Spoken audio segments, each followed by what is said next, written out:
नमस्कार, आप देख रहे हैं बात मुद्दे की। मैं हूं आपके साथ लावनी। चुनाव आते ही बिहार में जिस तरह से सियासत जवान होती है, सियासी दल जीत का एजेंडा पूरा करने के लिए हर तरह का हथकंडा अपनाने लगते हैं।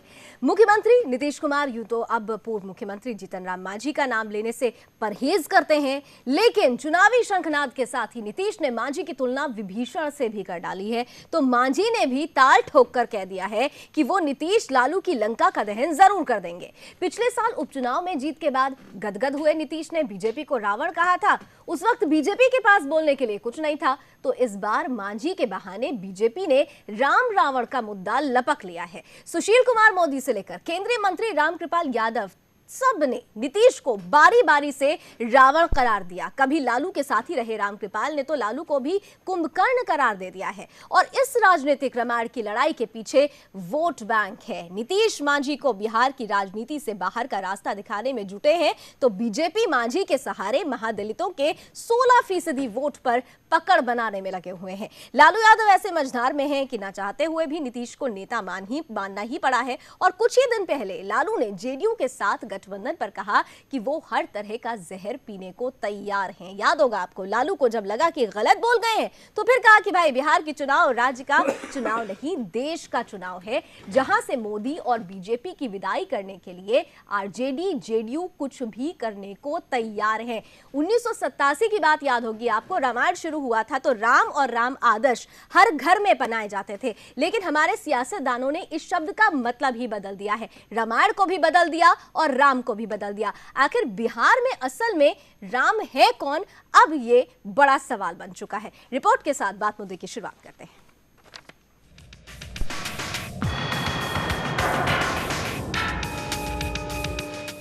बिहार की राजनीति में रामायण के चरित्र नेताओं के मुख से ऐसे निकल रहे हैं जैसे रामायण और सियासत में पीएचडी इन्हीं लोगों ने की हो।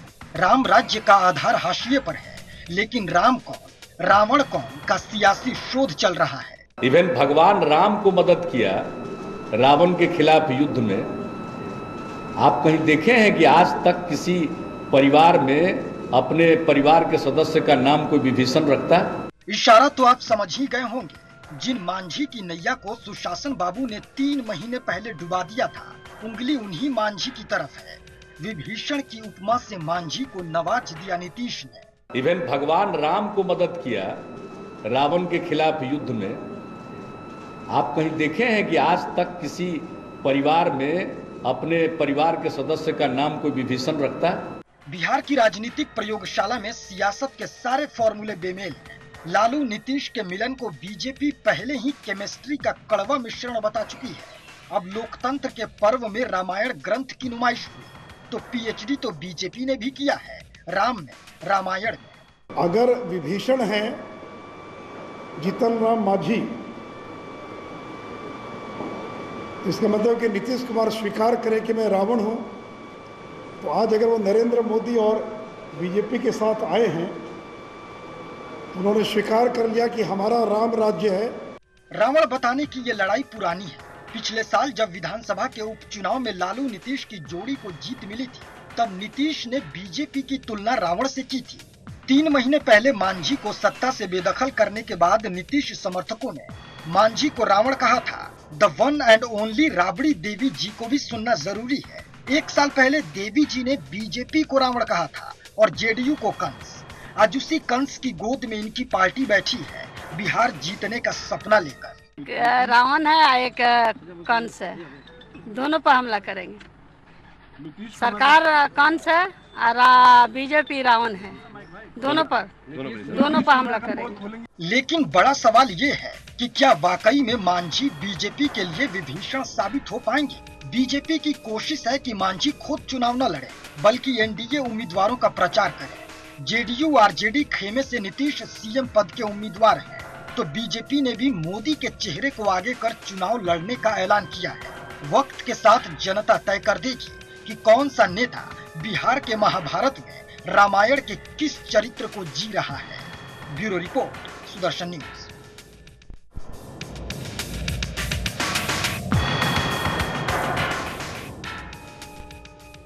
तो तो राम के आदर्श और राम राज्य की बात तो हर कोई कर रहा है, लेकिन अगर बिहार के पॉलिटिकल डायनेमिक्स को उठाकर देखा जाए तो चाहे वो आरजेडी का काल हो, चाहे एनडीए का काल हो, या जेडीयू और बीजेपी मिलकर जब साथ में थे, या अब जब जेडीयू अकेली है, तब अगर लगातार देखा जाए तो किसी ने भी राम राज्य तो नहीं ही दिया है। हमारे साथ दो खास मेहमान इस वक्त स्टूडियो में जुड़ चुके हैं। स्वागत कर रही हूं। मेरे साथ जेडीयू से जुड़ रहे हैं सैयद अफजाल अब्बास साहब, बहुत बहुत स्वागत। और बीजेपी से मेरे साथ जुड़ चुके हैं राम सागर सिंह जी, बहुत बहुत स्वागत राम सागर जी। शुरुआत अब्बास साहब आपसे करते हैं। नीतीश जी आज विभीषण बोल रहे हैं मांझी जी को, आपके ही भाई थे, अगर उन्होंने मांझी जी को विभीषण बना दिया तो फिर आपको क्या समझा जाए? देखिए ये हिंदू मैथोलॉजी का लफ्ज़ है, उस पर हम बहुत ज़्यादा डेप्थ में जानते नहीं मैं क्या है, लेकिन कहने का तात्पर्य जो वो तो समझ बात आ रही है।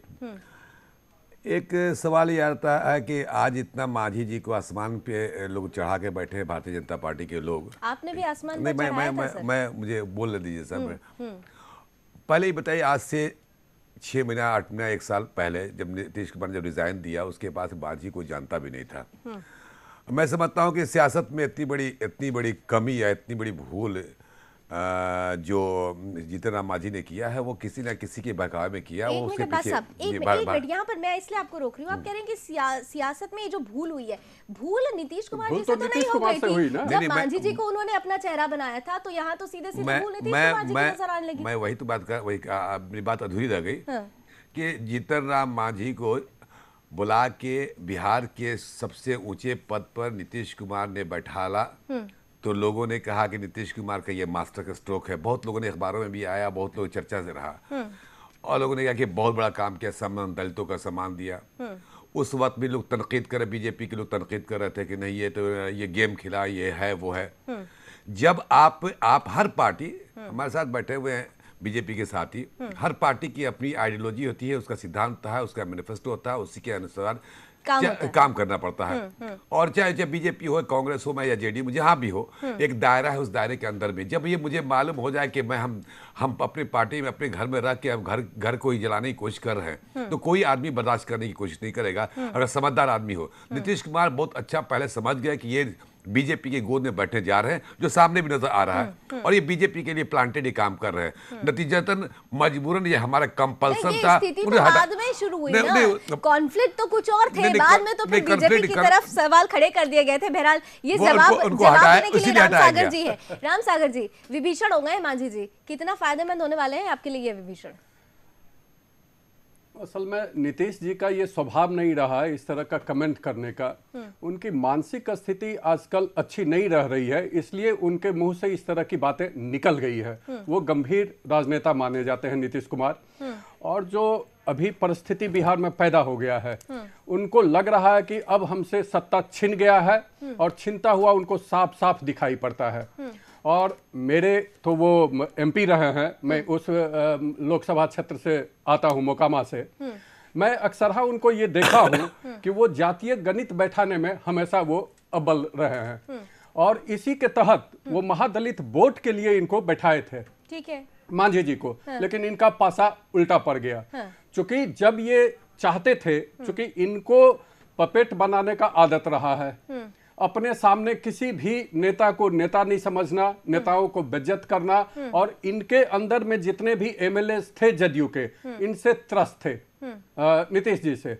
और यही चीज चाहत इनको ये चाह रहे थे कि मांझी भी मेरे कहे अनुसार चले, जिस ऑफिसर का ट्रांसफर पोस्टिंग मैं जहां कहूं करने के लिए वो करें, वो उससे निकल करके इनके वोट से निकल करके अलग हट गए। चलिए चूंकि ये काम बड़े लंबे समय से ये आरसीपी के द्वारा करवाते थे, ललन सिंह के द्वारा करवाते थे, ये इनके कलेक्शन मास्टर ये हुआ करते थे ये सारे लोग। अब वो बड़ा साफ शब्दों में मांझी जी ने कहा कि वो कलेक्शन होता है और ठेकेदारों से पैसा लिया जाता है। चलिए आपकी बात मैंने मेरे साथ आप दोनों बने रहिए। इस वक्त लाइन पर भी एक मेहमान जुड़ रहे हैं, मेरे साथ पप्पू यादव जी जुड़ रहे हैं, आरजेडी से बगावत करके वो अलग निकले हैं। पप्पू यादव जी, बहुत बहुत स्वागत है आपका सुदर्शन न्यूज में। लावनी बोल रही हूं मैं, और मेरा सीधा सीधा सवाल है, आजकल हर कोई राम बनने की कोशिश कर रहा है, आपकी नजर में बिहार में असल में राम है कौन? क्या बनने की कोशिश कर रहा है? राम बनने की कोशिश की जा रही है। हर कोई अपने आप को राम और सामने वाले को रावण दिखाने की कोशिश कर रहा है, चाहे वो जेडीयू से बात हो, चाहे बीजेपी से हो, चाहे आरजेडी से हो। आपकी नजर में इस वक्त असल में बिहार में राम कौन है? भैया राम का तो कॉन्सेप्ट बिहार में बहुत पहले ही चला गया, खत्म हो गया। सीता की मर्यादा इन लोगों ने बचने ही नहीं दी। और इस पूरे के पूरे बिहार में ये जिन लोगों ने संस्कृति की उस सभ्यता को ही समाप्त किया है, जिन लोगों ने सामाजिक सभ्यता को समाप्त किया, मानवीय सभ्यता को समाप्त कर दिया, जिन लोगों ने समाज का नैतिक पतन तो छोड़ दीजिए, जिन लोगों ने इस बिहार में पूरे तरीके से जातीय उन्माद को डेवलप किया, जिस तरीके से समाज को तोड़ा है, जिस तरीके से राम तो मर्यादा के लिए, राम तो संपूर्ण मानव के कल्याण के लिए। तो पप्पू यादव जी, अब मैं आपसे एक सवाल यहाँ पर करना चाहूंगी। आपने कहा कि जो तमाम लोग हैं उन्होंने नैतिकता को दरकिनार करा, पतन की ओर कर दिया राज्य को। आप आरजेडी से बाहर निकल आए हैं। अब अगर आपकी नजरों से देखा जाए तो आखिर कौन सी पार्टी मर्यादित है? क्या आप बीजेपी के तरफ कुछ इशारा करना चाहते हैं? नहीं, मैं किसी के तरफ इशारा करना नहीं चाहता हूं। मैं आपने राम की बात की तो मैंने कहा कि बिहार में राम का कॉन्सेप्ट अब है ही नहीं। और ये लोग ये पता नहीं, ये जिनके बारे में आप लोग राम और विभीषण और जो बातें चल रही है कंस की और रावण की, तो आप एक बात आप जान लीजिए, विभीषण, कंस, रावण, ये नीतीश कुमार जी के बारे में मैं स्पष्ट को बता दूं कि जॉर्ज फर्नांडिस के नीतीश कुमार हुए क्या? अब जो वो लव कुश की रैली हुई थी, सतीश कुमार सिंह ने लव कुश की रैली बुलाए थे गांधी मैदान में और नीतीश कुमार को आमंत्रित किया था, उन्हीं को समाप्त कर दिया। जिस जॉर्ज फर्नांडिस ने एक उंगली पकड़ करके नीतीश कुमार जी को चलना सिखाया, जीते जी मार दिया। लेकिन लालू प्रसाद यादव जी ने उन्हीं नीतीश जी का साथ दे दिया है। लालू प्रसाद यादव जी उन्हीं नीतीश जी के पास हैं। पप्पू यादव जी, तो मैं कह रहा हूँ इस बिहार में देवीलाल ने लाया, कहाँ चला गया चौरवा विद्यालय का कॉन्सेप्ट? कहाँ चला गया ये देवीलाल जी ने लालू यादव को लाया। चलिए ठीक है पप्पू यादव जी, मुझे एक और सवाल का जवाब दे दीजिए। विधानसभा चुनाव की तैयारी जोर शोर से चल रही है, जोर शोर से चुनाव की तैयारी आप भी कर रहे होंगे। इस बार आप आरजेडी से तो अलग हो गए हैं, क्या अगर आपको बीजेपी आमंत्रण देती है, क्या आप आमंत्रण स्वीकार करेंगे?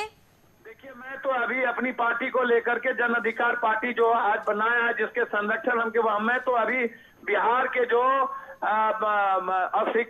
शिक्षित जो बिहार के नौजवान हैं, जो बाहर में गाली का कारण बन चुके हैं, जो काम करने वाले बिहार के लोग हैं गाली का कारण बन चुके हैं, और किसान जो जिसकी दुर्दशा इन लोगों ने की है, ये जो सिर्फ सांप्रदायिकता के सवाल पर ये रावण दिखा करके भय का वातावरण बनाना चाहते हैं। ठीक है, ये सब ठीक है। मुझे ये बताइए कि आपको बीजेपी आमंत्रण देती है, आप जाएंगे?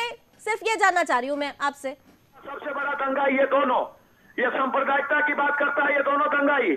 इसीलिए मैं आपको एक बात बता देना चाहता हूँ कि बिहार के नौजवान और छात्र और किसान निश्चित रूप से बिहार में एक तीसरे विकल्प की कल्पना करता है। बिहार तीसरा विकल्प कौन है पप्पू यादव जी? तीसरा विकल्प कौन है?